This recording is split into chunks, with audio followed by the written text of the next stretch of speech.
पर भारतीय मजदूर संघ ने मजदूरों की विभिन्न मांगों को लेकर 17 अगस्त को देशव्यापी आंदोलन किया। संविदा कर्मियों को लेकर ये जो थर्ड पार्टी आउटसोर्सिंग है, जिसके जरिए हजारों बच्चों को सरकार ने एक तरीके से एम्प्लॉयमेंट दिया हुआ है, ये कई वर्षों से मांग उठ रही है कि सरकार जो भुगतान करती है ज्यादातर हिस्सा उसका ये बिचौलिए जो कंपनी है, जो मैन पावर सप्लायर हैं या कॉन्ट्रैक्टर हैं, ये पैसा वो ले लेते हैं। अगर सरकार 20,000 रुपए दे रही है बच्चों को, तो इन बच्चों को एक्चुअली 10,000 या 12,000 ही मिल रहा है, बाकी का सारा पैसा बेल्ट्रॉन जैसी कंपनियां ले लेती हैं।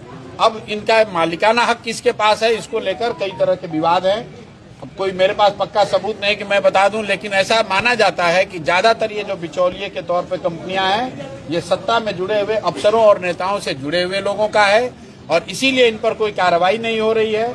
और बिहार के नवयुवकों का खून चूसा जा रहा है, काम लड़के कर रहे हैं, और उनको मिलने वाली जो संविदा में तो ऐसे ही सैलरी कम है, और जो सैलरी मिल रहा है उसका भी 30%, 40%, 50% तक पैसा ये कॉन्ट्रैक्ट वाली जो कंपनियां हैं ये कमा रही हैं।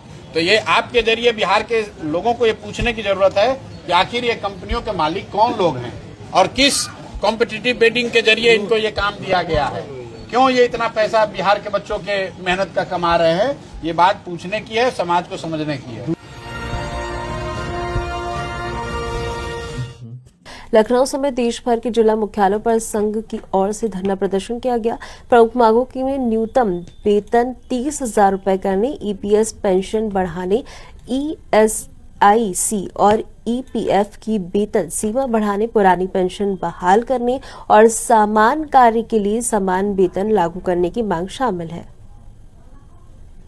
क्या कुछ प्रमुख मांगों को लेकर ये धरना प्रदर्शन चल रहा है? आज पूरे देश में जिलाधिकारी कार्यालय पे भारतीय मजदूर संघ ने ये धरना कार्यक्रम रखा है। देश में सबसे बड़ा मजदूरों के हित में कार्य करने वाला संगठन है, और उसने राष्ट्र हित में सदैव कार्य किया।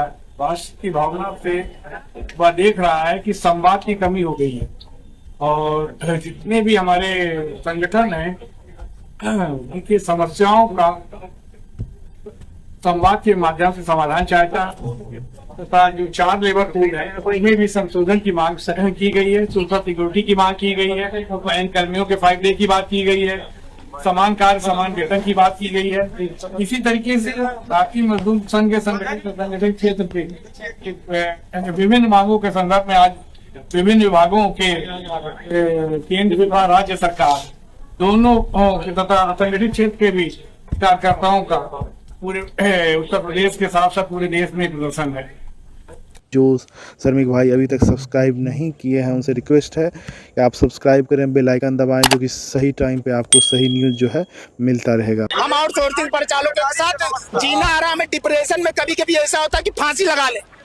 वेतन सुन के घर पे पूछते हैं किससे अगर कर्जा लेना होता है तो हम अपनी सैलरी पे कर्जा नहीं ले पाएंगे, क्योंकि इसका ठिकाने नहीं है। मैं घर का अकेला हूँ, हमारे घर में कोई काम करने वाला नहीं, मैं अकेला करता हूँ। लेकिन वेतन अब कैसे भाई, उनका 18 तारीख को वेतन आ गया, हमारा कल 30 तारीख को आया, कोई निश्चित नहीं वेतन कब आएगा, और देंगे भी नहीं ये भी नहीं पता। 3-3 महीने कुछ नहीं पता, 3 महीने लेट हो जाता है, 3-3, 4-4 महीने तो वेतन ही नहीं देते हैं। फोन करो अभी वो कहते हैं